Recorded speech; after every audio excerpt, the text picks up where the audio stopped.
Olá pessoal do sétimo ano, vamos dar início à nossa segunda parte da questão sobre a região centro-oeste, tá? No capítulo 10 nós estudamos o centro-oeste e a sua colonização, como deu-se o processo aí de povoamento da região centro-oeste. Hoje nós vamos falar sobre a região centro-oeste e abordar principalmente a questão sobre a natureza que incorpora aquela região. Além da natureza, saber o que se leva, os principais impactos ambientais a acontecer também naquela região. Então nós temos aí belezas exuberantes, né, na região nordeste e os desafios enfrentados também, aliás, na região centro-oeste e os principais desafios encontrados naquela região que é o centro-oeste, tá? Inicialmente aí nós vamos falar, assim como tem no livro de vocês, sobre a questão do relevo na região centro-oeste, né? É um relevo totalmente, em sua maioria, voltado para altos planaltos, né? Como a gente pode perceber aqui, principalmente na região entre a região de Goiás aqui, né? Mato Grosso e Mato Grosso do Sul, uma região voltada principalmente por grandes quantidades de planalto. É um relevo muito antigo, né, já que todo o Brasil constitui-se um relevo muito antigo, tá? Existem médias altitudes, né? Chegamos aí até 800 metros de altitude naquela região e podemos perceber também que existe um grande modelagem do relevo naquela região através das forças de erosões, principalmente através do vento, da água, entre outros. Nós temos aí três áreas para serem debatidas agora, né? Primeiro vamos falar sobre a região que é chamada Planalto Central, né? Planalto Central, como nós podemos falar aqui, é toda essa região, né, que fica no Mato Grosso, tá? É chamado aqui, ó, Planalto Central. O que é que nós encontramos nessa região aí, né? No Planalto Central, ele vai ser composto por um bloco de rocha cristalina sobreposto por uma camada de rocha sedimentar, formando-se então as chapadas. Ou seja, nessa região aqui eu tenho grandes quantidades de rocha cristalina, que é aquela rocha que não sofre erosão. Ela vai ficar naquela altura há milhares e há milhões de anos, né? Só que em cima dessa rocha, ela vai ser coberta por uma camada sedimentar que sofre erosão. Essa camada sedimentar aí formou-se as chamadas chapadas, que são regiões altas com o topo aplanado, como se fosse uma mesa. É um local alto, porém totalmente reto. É esse planalto aí central. No Planalto Meridional, né, que é essa região aqui, ó, um pouco mais abaixo, Planalto Meridional, nós vamos observar que é um pouco diferenciado, certo? Por quê? Porque vai ser constituído principalmente de uma formação sedimentar. Aquela região, ela é sedimentar, ela vai sofrer erosão e ela está sofrendo erosão. Além disso, aqui, essa região do Planalto Meridional é totalmente voltada para ter rochas vulcânicas. E o que são rochas vulcânicas? São rochas de origem vulcânica, né, que posteriormente dão origem a solos ricos em nutrientes. É por isso que naquela região aqui entre Mato Grosso do Sul, São Paulo e o Paraná é uma região muito próspera e muito boa para desenvolver a agricultura, certo? Já na região mais ao norte, os solos são um pouco mais ácidos, são solos aí que requer que o ser humano corrija para que tenha aí um certo melhoramento na agricultura. Então, Planalto Central, rochas sedimentares, né? Não sofre erosão, solos pobres em nutrientes, solos totalmente ácidos, região do Planalto Meridional, região sedimentar, né? Região sedimentar essa que é composta principalmente por solos de origem vulcânica, e esses solos aí são bastante ricos em matéria orgânica, certo? E nutrientes. Já na região aqui entre Mato Grosso e Mato Grosso do Sul, puxando para a região de Bolívia e também para a região da Argentina, nós temos essa região, né, um pouco mais baixa. E essa região baixa aí vai ser chamada de Pantanal. E o que é o Pantanal? É uma região que possui formação recente, né?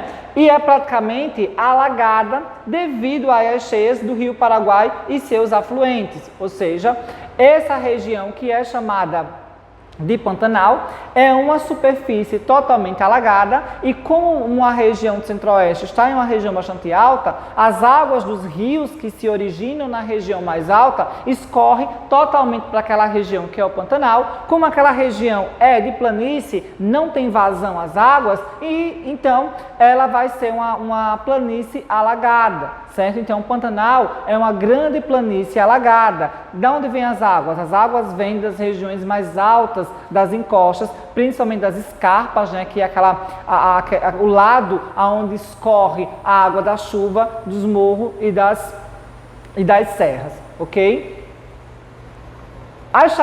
Os chapadões da região centro-oeste possuem extremas superfícies elevadas e planas. Com isso, suas escarpas são ricas em pontos de escoamento de águas que dá origem a vários rios. Então, nós temos aí, né, nessa região centro-oeste, uma grande região que possui altos planaltos e a água que escorre naqueles planaltos, naquelas rochas, naquelas serras, naqueles morros, são chamadas de escarpas do local que escorrem aquelas águas aí, certo? E pode originar, né, e origina-se, grandes quantidades de rios. Uma parte abastece os rios, aí os afluentes da região Amazônia, na região norte vai abastecer a região Amazônia, na região sul vai abastecer a bacia Platina e na região aqui leste vai abastecer a bacia Tocantins-Paraguaia, que é uma grande bacia e a maior bacia totalmente brasileira, certo? A rica hidrografia da região demonstra o elevado potencial para a geração de energia elétrica, além de servir para navegação e para irrigação. Ou seja, essa grande quantidade de rio aí é utilizado para a navegação e também utilizado aí para a irrigação naquelas localidades, principalmente aí por ter uma alta quantidade de culturas e um grande desenvolvimento de agricultura naquela região. Clima e vegetação no centro-oeste. Né? No centro-oeste, o clima semiúmido ou tropical típico ou tropical continental, como também pode ser chamado, ele vai ser caracterizado principalmente em toda a região que é o centro-oeste, certo?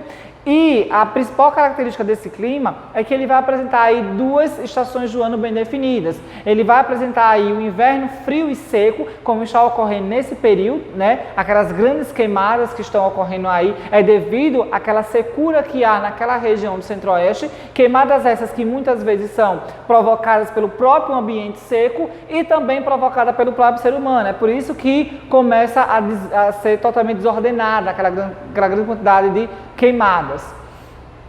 E verões quentes e úmidos, que podem aí chegar a muita chuva nesse período que é o verão, principalmente quando chega o período entre outubro, novembro e dezembro. As chuvas são frequentes no período do verão, como eu falei, quando ocorre aí 70% das precipitações. Durante o inverno, no entanto, a seca vai predominar naquela região, ocorrendo as queimadas naturais. Então nós vamos ter aqui, praticamente toda essa região vai ser denominado de clima tropical semiúmido ou clima tropical típico. Só que na região mais ao norte eu vou ter o quê? Características do clima equatorial, já que a região norte aí do Brasil nós temos a floresta amazônica e o clima equatorial. Eu também vou ter resquícios do clima tropical de altitude, né, aqui nessa região, e também do clima aí chamado tropical do subtropical, tá? Então eu vou ter aí o tropical semiárido, vou ter aí o tropical semiúmido e vou ter também o equatorial. Além disso, aí nós vamos ter algumas vegetações típicas daquela região, A vegetação ao norte, como eu falei, se tem características do clima equatorial, então eu vou ter características das florestas equatoriais. Toda essa região aqui alaranjada, ela vai ter e ser caracterizada pela vegetação da savana, que aqui no Brasil nós chamamos de cerrado.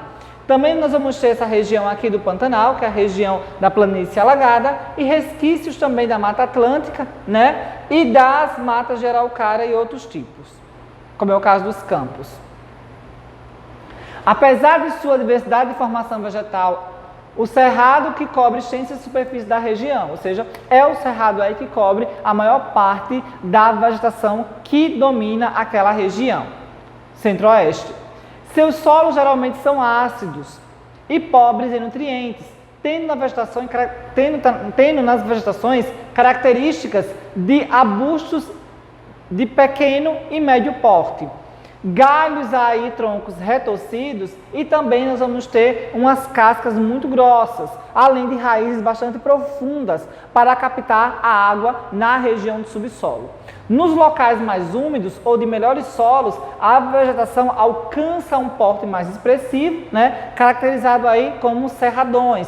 Os cerradões, eles são principalmente vistos e desenvolvidos nas regiões próximas aos rios, como é o caso das matas ciliares, tá? Então, nessa região aqui, longe dos rios, nós temos a vegetação característica do semiárido, que é a vegetação das savanas, né? Já na região aí, próxima aos rios, nas regiões mais úmidas, nós vamos ter aí as chamadas matas de galerias, vamos ter as matas ciliares, vamos ter aí os cerradões, entre outros. Como nós sabemos aí, né, sobre a ocupação do Centro-Oeste ser uma ocupação que dá-se lá do século XVI, XVII, né, até entrando no XVIII, nós também temos uma introdução para aquela região muito, digamos, devagar, aliás, muito tardia e muito intensa. Atualmente, a região se destaca como o maior produtor em agropecuária, ou seja, aquela região centro-oeste é um dos principais produtores aí de alimentos na região brasileira, tendo a região sudeste como seu principal mercado consumidor, já que fica muito próximas uma das outras. Além de exportar para fora, principalmente para os Estados Unidos e para a China, uma grande quantidade de soja e de carne bovina. A alta produtividade da região foi alcançada aí por uma série de fatores, como o quê? Investimentos do Estado, ou seja, o Estado começou a desenvolver estradas, o Estado começou a desenvolver vias de acesso daquela região centro-oeste para os portos da região sudeste, principalmente, infraestrutura local também, né? Levar lá água potável, levar aí todo o abastecimento de rodovias, hidrovias, portos, aeroportos. Também nós temos a iniciativa privada, né, já que aquelas grandes quantidades de plantações é apenas de agricultores privados.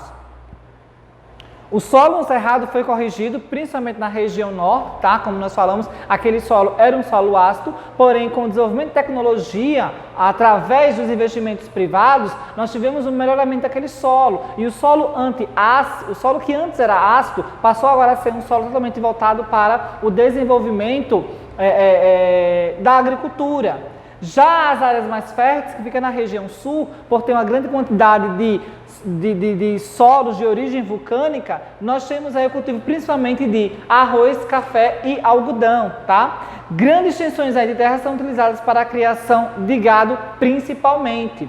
Em razão dessas características, a população dessa região concentra-se nas áreas urbanas, ou seja, nós temos aí uma grande quantidade de população que mora na região aí sudeste, porém essa população ela vai se concentrar principalmente nas áreas urbanas, onde está o maior adensamento populacional, já que na região rural há aqueles grandes latifúndios com as monoculturas apenas de um dono ou de algum grupo, alguma corporação.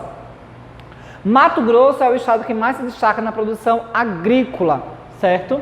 A vegetação natural da região foi bastante alterada. O cerrado vem sendo drasticamente derrubado para dar lugar à monocultura do grãos, ou seja, a vegetação típica daquela região é o cerrado está sendo retirado através principalmente de ações ilegais e irregulares para começar a fazer a plantação da soja em maiores escalas, né? Soja, trigo, milho e outros tipos de alimentos.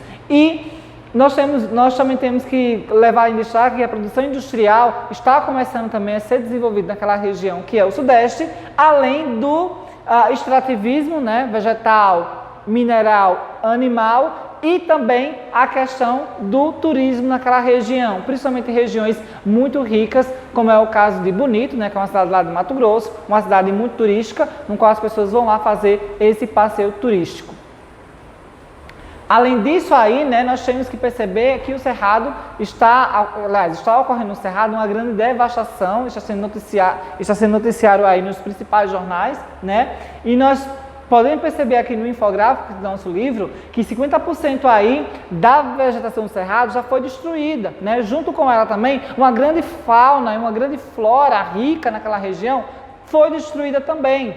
O Cerrado é um hotspot. O que é um hotspot? Hotspot é uma região no qual só existem animais típicos daquela região, como é o caso do lobo-guará, como é o caso da onça-pintada. Não se encontra onça-pintada em nenhum outro local além do Cerrado. Não se encontra lobo-guará em outro local do mundo a não ser do Cerrado. É por isso que o Cerrado é chamado de hotspot. É o local onde tem espécies endêmicas, espécies típicas daquela região.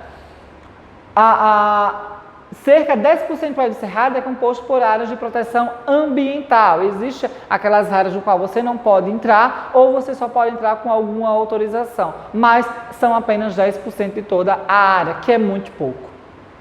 A expansão do agronegócio e o crescimento acelerado dos grandes centros urbanos são as principais causas da destruição do Cerrado. Por quê? Porque vem a poluição, vem as queimadas, vem o descarte irregular do lixo. 41% dos domicílios da região do Centro-Oeste não eram atendidos por rede de coleta de esgoto. E de onde ia então os esgotos dos centros, das cidades? De onde ia o esgoto das casas, dos hospitais? Iam tudo para serem jogados nos rios, serem jogados aí nos ribeirões, serem jogados aí nos lagos, nas lagoas. A porção da floresta amazônica mais ao norte do Mato Grosso, né, também tem sido alvo de impactos de grande desmatamento, provocado principalmente pelo cultivo de soja, que alcança e penetra e aumenta o chamado arco do desmatamento, que vai aí da região centro-oeste e está empurrando para a região norte do globo. Aqui nós vamos perceber que a floresta amazônica, né, o desmatamento da floresta amazônica, e nós vamos, em quilômetros, de 2010 a 2017, né, nós vamos perceber que a floresta amazônica ela está em uma fase, né, desde o ano 2000 até o ano 2017, aumenta e diminui a sua exploração. A mesma coisa acontece com a região do Mato Grosso. Tá? Ou seja, quanto maior for a exploração do Mato Grosso naquela região, maior será a grande quantidade de destruição na floresta amazônica, como estamos aqui no ano 2015. O ano 2015 foi o ano que a região do Mato Grosso constatou um maior aumento na exploração da floresta amazônica. Nos anos seguintes tivemos uma grande queda, mas como pesquisa já mostra, 2020 está sendo um ano bastante trágico, não só pela questão das queimadas que estão ocorrendo no Centro-Oeste, mas também pela questão da grande retirada da camada vegetal, né, das madeiras irregulares e da omissão dos governantes que acham que isso não está acontecendo, fingem que não estão acontecendo. No Pantanal também a situação não é nada boa. Por quê? É muito preocupante os garimpos de ouro que tem naquela região do Pantanal. E esses garimpos de ouro aí, eles utilizam principalmente um material chamado mercúrio, que é altamente tóxico e altamente, digamos que, impacta aquela região, né? Então nós vamos ter muitas usinas de açúcar e álcool que vão ser desenvolvidas naquela área, assim como os curtumes de frigoríficos que vão ser descartados nos rios, vão ser descartados aí em regiões em regiões aí do Pantanal. Então nós temos aí no livro, como você pode perceber, uma região de garimpo. Toda essa região aqui sofreu um grande impacto ambiental devido à grande retirada da camada vegetal. Né? Esses garimpos aqui foi totalmente erodido, tem uma grande quantidade, essa grande quantidade aí de mercúrio vai entrar em contato com os subsolos, vai estar em contato aí com o lençol freático, entrar em contato com rios para poluí-los. A mesma coisa acontece com os animais daquela região, não tem para onde correr, para onde escapar, eles vão acabar entrando em extinção, ok? E a tecnologia naquela região, como é que está, né? Para ajudar aí esse desmatamento, para ajudar aquela população. 3 milhões de brasileiros, incluindo populações tradicionais, como é o caso dos ribeirinhos, quilombolas, quebradeira de coco do Babaçu, indígenas e vazenteiros, né? Que são aquelas pessoas aquelas pessoas que moram próximo aos rios, né, que esperam a sua vazante e o seu período aí de abaixamento, de abaixar a vazão do rio, depende aí daquela região centro-oeste. O Cerrado abriga cerca de 216 terras indígenas, né? Só que, além de 83 etnias. A maioria daquelas terras indígenas que estão naquela região centro-oeste não são ainda totalmente regularizadas como forma de fundiária, ou seja, não são reconhecidas pela União. E acontecem muitas brigas entre os quilombolas, entre os indígenas e entre as pessoas que querem explorar aquela região. Esses conflitos fundiários aí ameaçam a extinção de vários povos, principalmente os povos indígenas. No centro-oeste, cerca de 30 plantas são usadas como alimento, remédio ou matéria-prima para artesanato, como é o caso do capim dourado, que é muito utilizado aí para a confecção, para o desenvolvimento e a confecção aí de jarros, de vasos, entre outros, certo? E para finalizarmos aí, nós temos a atividade que vai da página 18 até a página 21. Qualquer dúvida, próxima semana a gente entra em contato. Até mais. O quê? É.